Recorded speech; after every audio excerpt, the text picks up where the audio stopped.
Hello folks, I am Ed Overstreet. I'm back and I'm revisiting data that was sent to me by Dr. Phil Esce.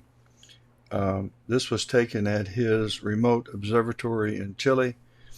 It's a dark site, and the gear that the optical train that Phil used was a state of the art. It's a Stellarvue SV130 triplet with a SBIG 4040 AC camera. The camera itself costs more than all of my gear combined. That's like in the $30,000 range. So I know it took good data. I know it took data at a dark site. I'm not absolutely positive that the scene was great at that time, but I have every reason to suspect that it was just fine, because what I can see in the data is just a lot of detail, a lot of stars, and so. But what I think I did in my first attempt to process this is I left a lot of stuff on the table. I think there's more nebulosity in there, that dark nebulosity that I did not bring out. I think there's more effects from the reflection nebula that I didn't bring out. And right after I processed the video and I uploaded it, I was kind of kicking myself because I knew I kind of rushed through it. I wanted to get it finished, and I don't stop and start very well when I do these, and I don't edit. Uh, I'm unscripted, so I can forget to do something, and or I can choose not to do something, and I think I did both during this last processing attempt. So as soon as I do this redo, um, I plan to delete that other video because it's not work that I'm, well, I'd say proud of. Did the finished image look okay? It looks okay, but I think, I don't know. I may reprocess this and it may not look any better, and that's a good chance. But I know I'll feel better because running a contrast curve and trying to remove some of the green that was still in the image using SCNR. There's just a couple of things I should have done, I could have done, and I almost always do, and I didn't. So let's head over to PixInsight and I'll stop rambling and maybe we can fix this, and or at least I'll feel better. Here we are. I'm going to bring up his three images, and we're going to start from scratch, from the very beginning.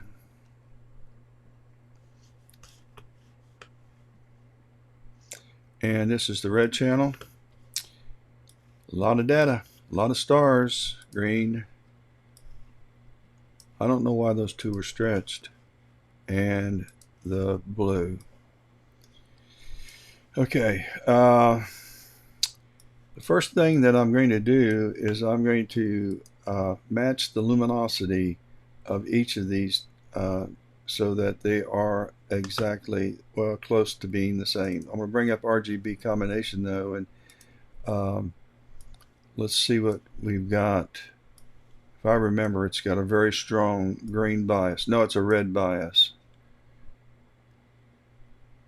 Or blue bias. I think it's a red bias. I'm going to keep them linked. Red bias. I don't remember. Okay, let's stretch it. Yeah, red bias. And that's normal to have a bias like that. So I'm going to just retitle this one, rename this one base. And it is the results of initially combining the RGB. But I want to run linear fit, and in order to match luminosity, I'm going to pick the image with the lowest mean value, and I'm going to go to image inspection statistics, and I'm going to bring each image in. First the blue, and it has a mean value of 2.9.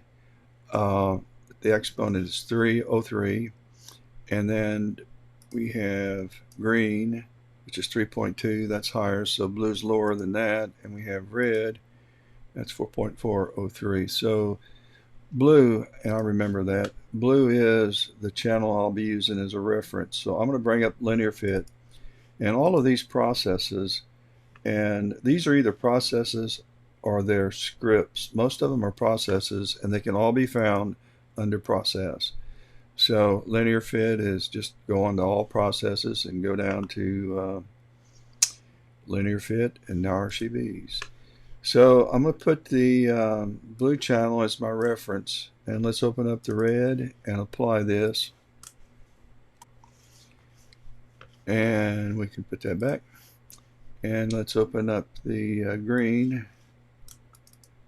Move that over there and apply this. And we'll tuck that back. And then if we do the RGB combination again, this will be our starting image. And so we want to take red, populate this RGB combination process, and let's run it. And even though we are linked, we have matched the luminosity of each channel. So we're seeing an image that more closely resembles the target.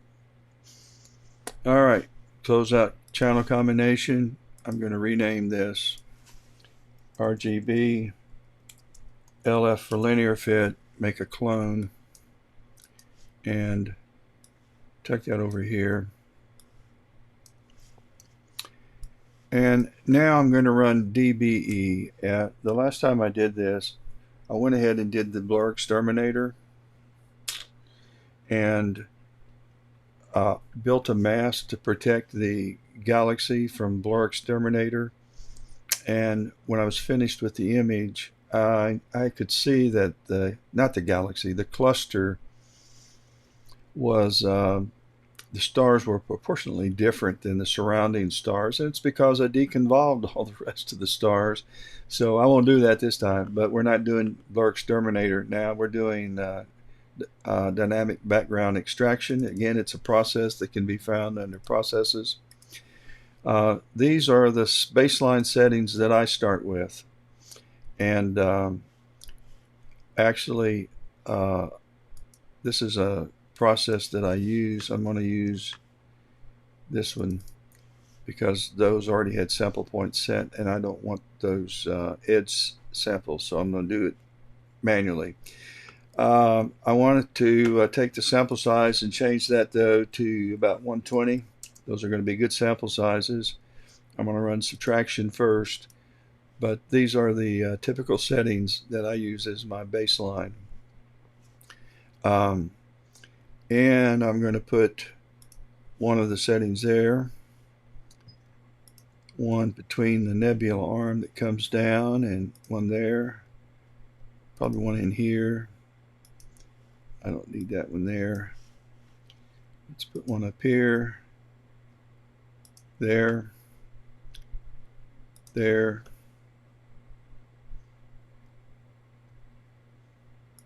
there, and I'm looking at these patches here to make sure I don't want to put any humongous stars in there if I can help it. Smaller stars are fine.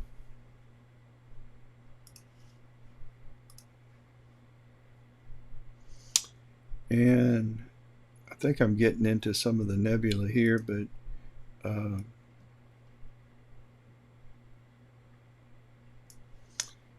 right, let's save this.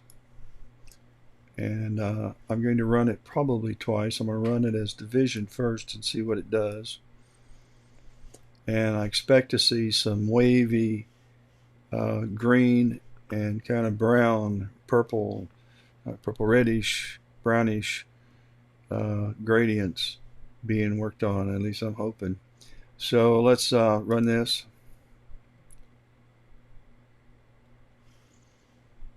And see. There we go. Good. Let's see what this looks like. Yeah, I tell you what, it already looks better than it looked the very first time I ran uh, dynamic background extraction when I did the video the first time. And it's because I did it after I ran Blur Exterminator.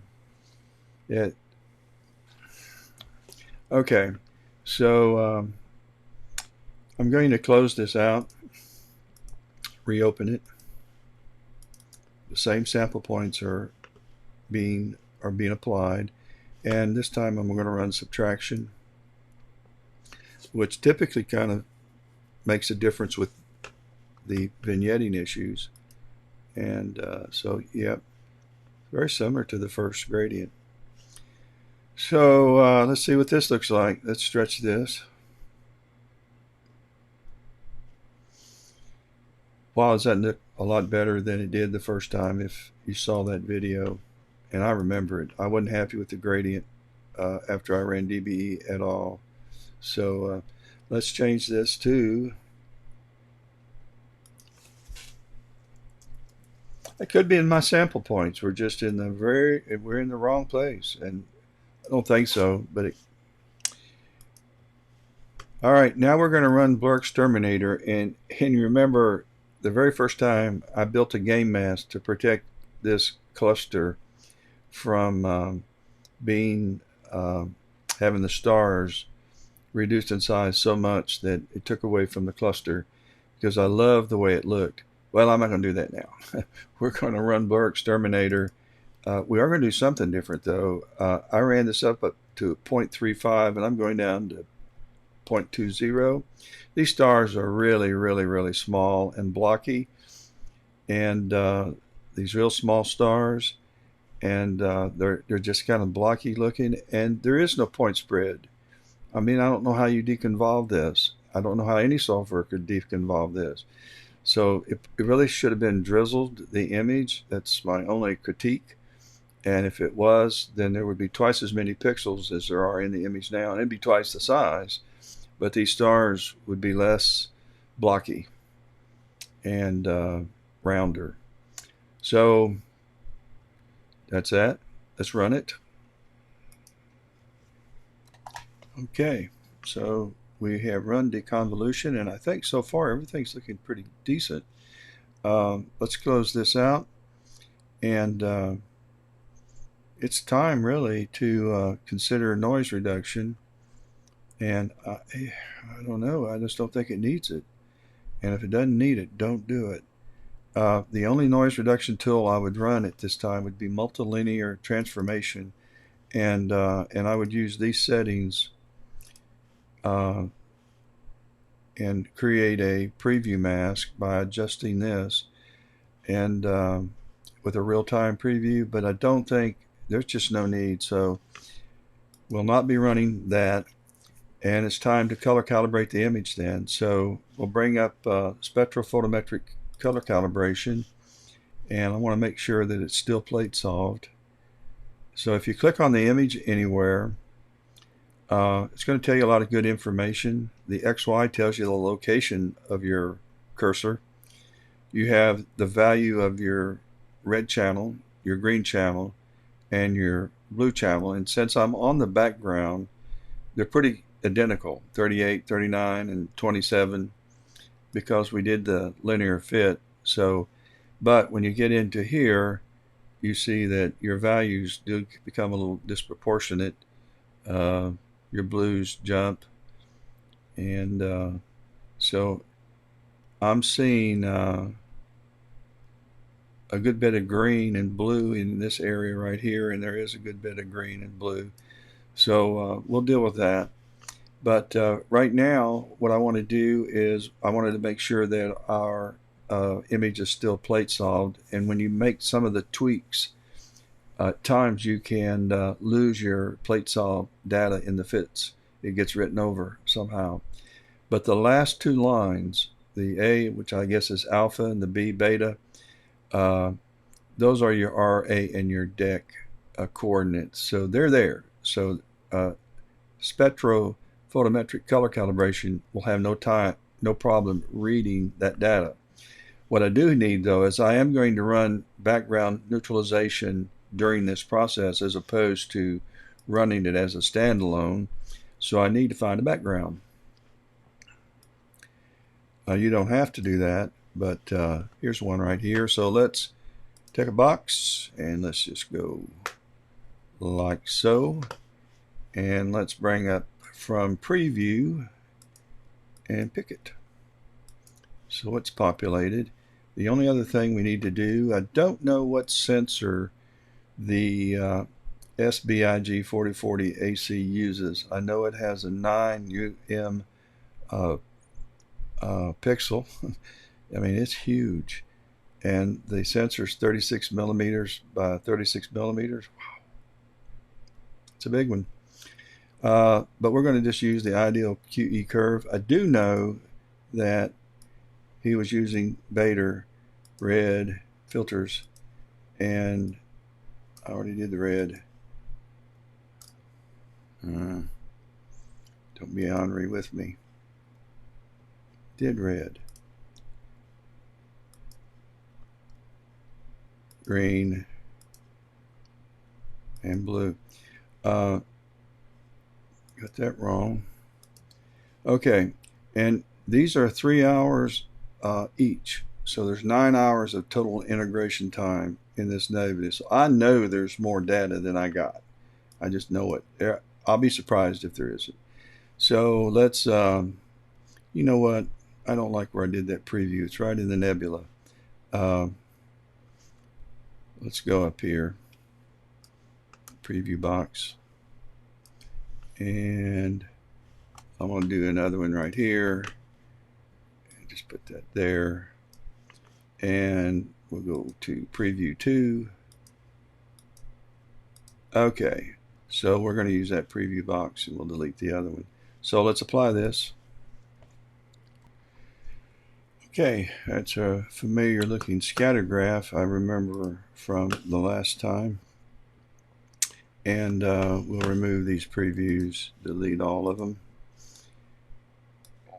And we're going to rename this now, since we have ran DBE and SPCC.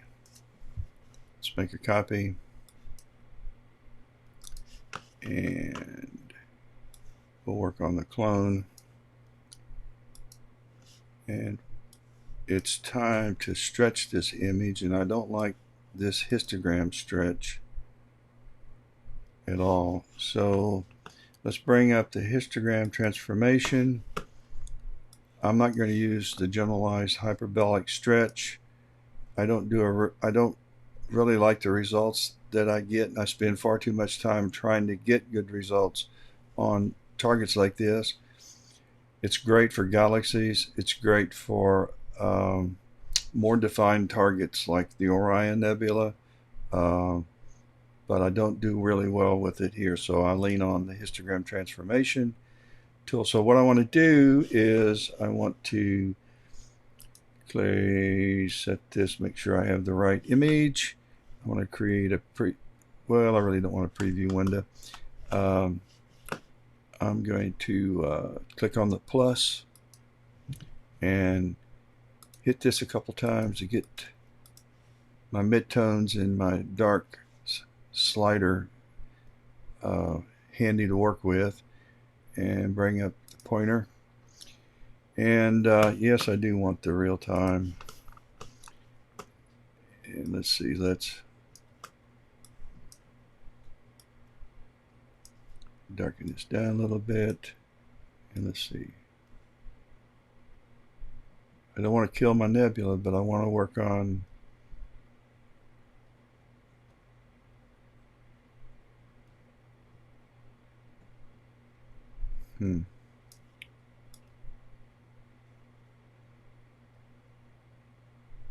I think something like that works.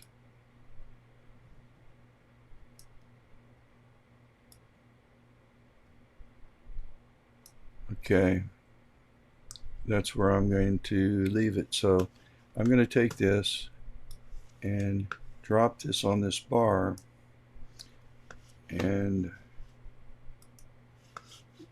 kill the real-time preview and then drag this process icon on top of my image, and it will transfer that. And so we now have a stretched image.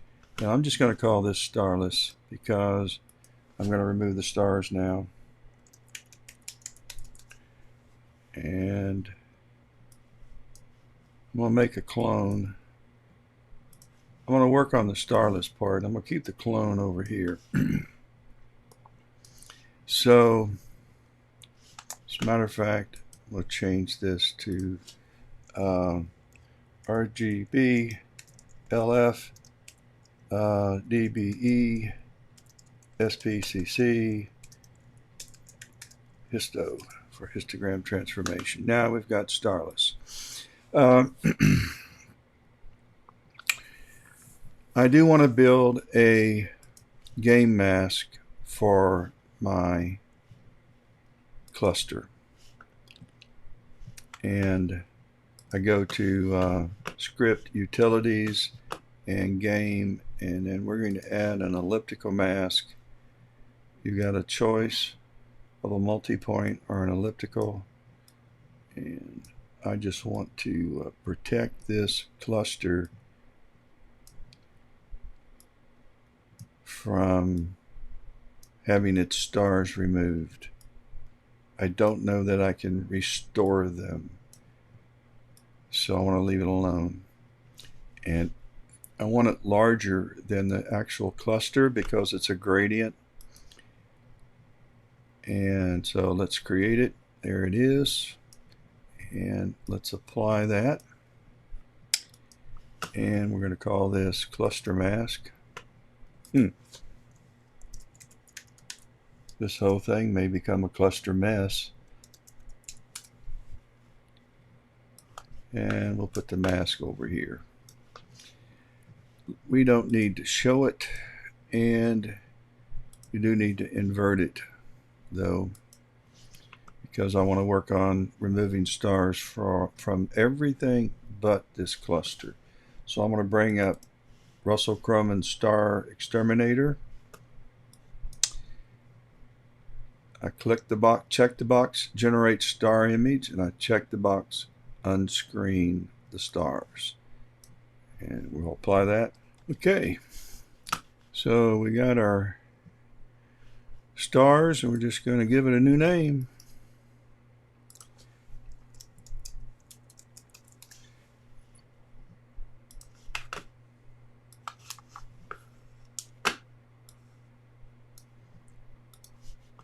And I'm going to remove the mask and then reapply it. But I'm going to remove the mask just for the time being. And I'm going to bring up SCNR. And I'm going to dial the green down to about 90. And I'm going to remove some of the green cast. I didn't want to do that though. And I wanted to do that to the entire image. Now I'm going to bring the mask back up, and I'm going to reapply the mask. I want to make sure that it is inverted, because what I want to do is work on this nebula, because this is where I think I missed the boat 2 days ago. All right. And I want to protect the galaxy because I'm really going to be dialing in some saturation for this area, which is much, much darker than this area, which is already borderline overexposed. In fact, it is in the core. So I want to see what this histogram looks like. So let's look at it. All right. Here are our colors, red, green, and blue. And so I'm going to drop this down here. I don't want to clip any of this. And then I'm going to bring this, oh my, oh, look at that. Holy lordy, lordy. Holy smokes, guys. That is beautiful. Oh, I don't want to kill this here. Let's go. We want to go. Oh, daggone. My goodness. Is that ever? Wow. That's just wow. Okay. Um,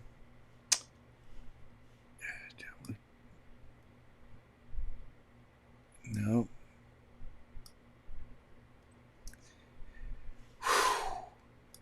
I knew there was more. I knew it. All right, let's reset this. And let's take our saturation and let's set this. Let's just boost this a little bit. I'm gonna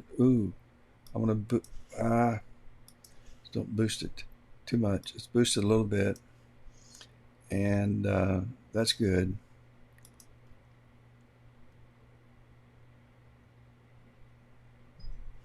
And then what I'm gonna do is get rid of this real-time preview, and I'm going to remove the mask now. You know what? Before I do that, let me look at my cluster.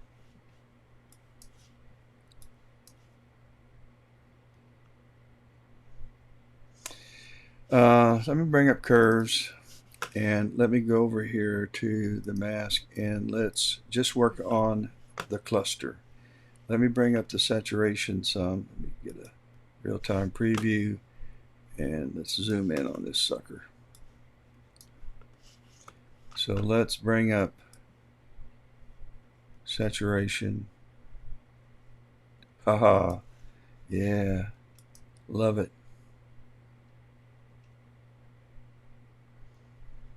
Okay, and we're going to do this again because I want to dial down.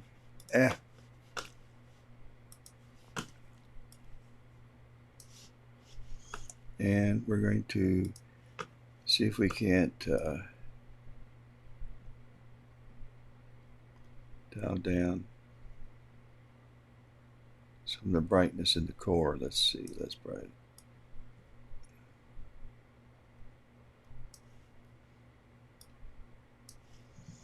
That works. All right. Wow. Love that cluster. Okay, let me get rid of the real-time preview. Let's get rid of the mask. And I'm going to create a luminosity channel. Not a luminosity channel, a luminosity layer. And I'm just going to call this Lum. And for lack of a better name, and let's go over here and put it with the mask, although it's not going to be used as a mask. And I want to bring up LRGB combination. Let's reset this, and we'll take the Lum and put it in the Lum channel and turn everything else off. And I'm going to dial up the saturation by moving the slider down to 360, and I'll zoom in because I really want to start working on this. And to do so, I'm going to create another mask. So I'm going to go up to Script, Utilities, Game, and I'm going to take this mask and just bring it down here.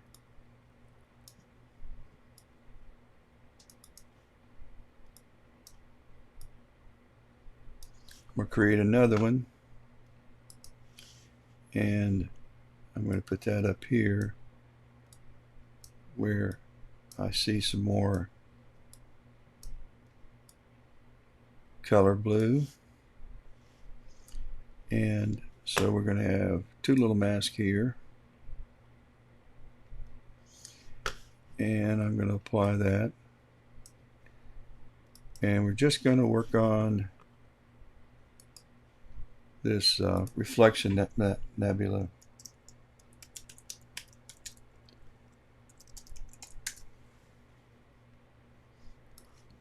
Sure hope I don't have a crash. Okay, so all we're doing, and let's kind of zoom in here. Yeah, we'll need a little noise reduction when I get finished with this. And we're going to apply some selective saturation to this nebula. Oh yes, oh yes. Let's do that again.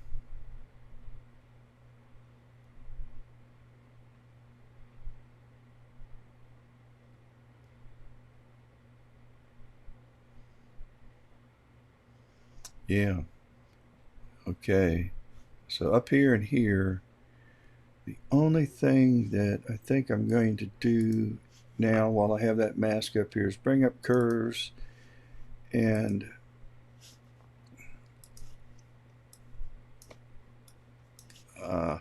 hit it. And let's try to work on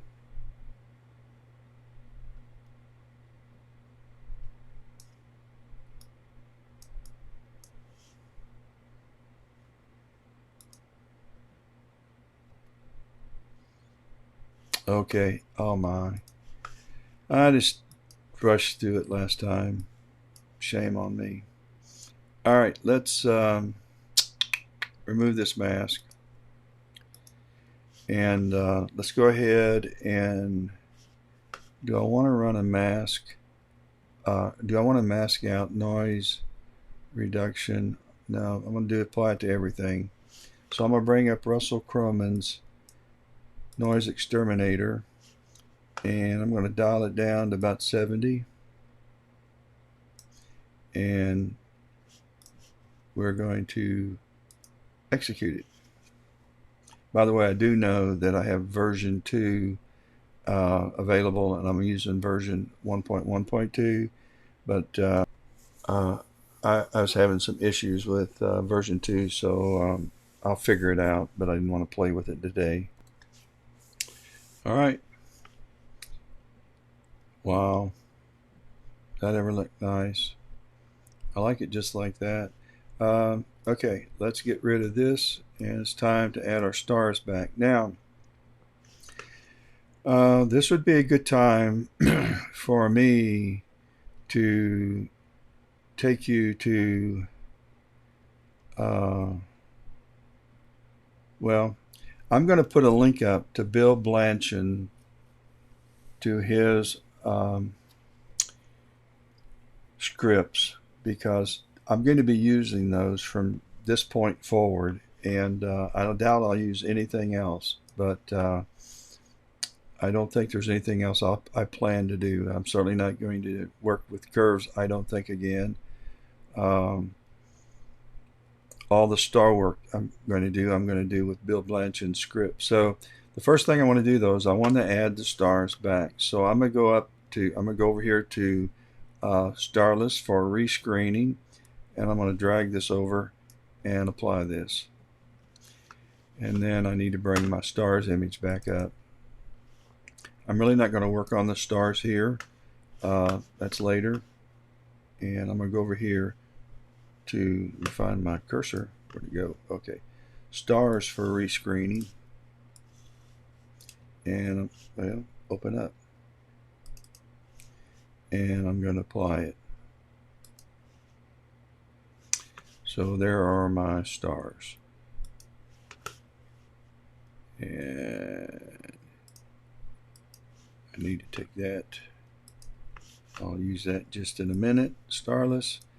So I can also put stars 1 over here, but I need this. And then I'm going to go to rescreen starless image, and I'm going to drop that, and here's my new image with the stars.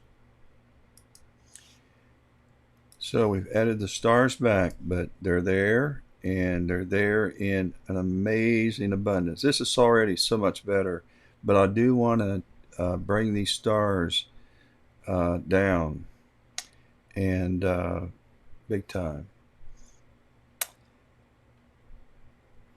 So let's do it. I'm going to bring up star reduction, and you've got to open that up in the global context. And so what I'm going to do, let's set this over here. I've got my target image is this image right here. My starless view is up here. Starless view, starless view. Okay, there it is.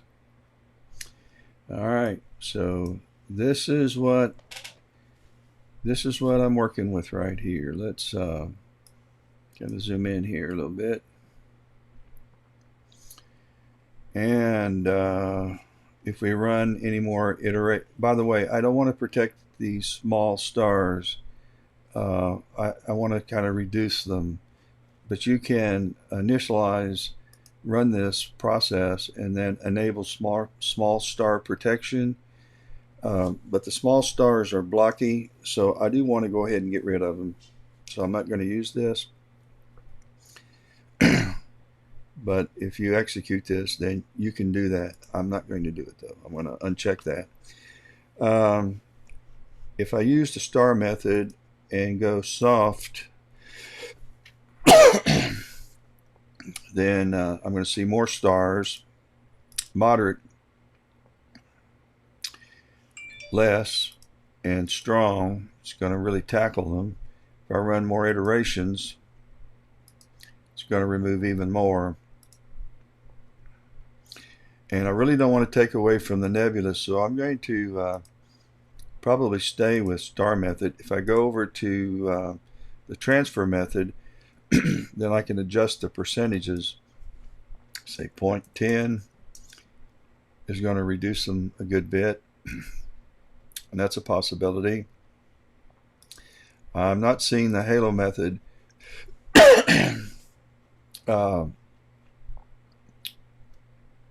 really work any better than the star method, and then the lightness method, 1 iteration, 2 iterations, 3 iterations is also a possibility.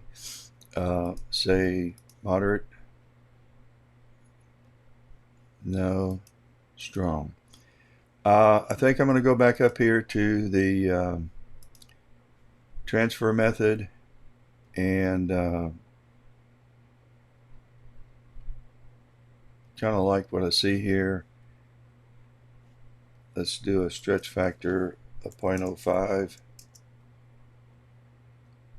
Let's go back to 0.10. And I'm going to keep that. So I'm going to execute it, and I'm done.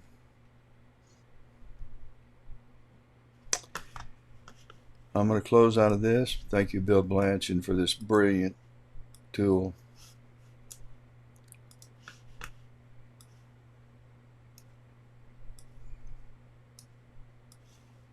I knew this was, I knew it. I knew there was more into this. Wow. So much better. Nice looking cluster. I needed to protect that cluster during the rescreening for stars because it got blown out again. But I'm not going to redo this video to do that, but I can see I needed to do that. But the reflection nebula looks beautiful. The stars, we've kind of gotten those tamed down. Wow, the dark nebula, I just think it's great. And I knew I should have done that. I should have spent more time on this the first time. I apologize for not having done that. Guys, that's it. I'm going to call this a wrap, and got to find where I left my streaming software. I'm lost. Hang on a minute. That's what you need to see. And well, I think I got it fixed.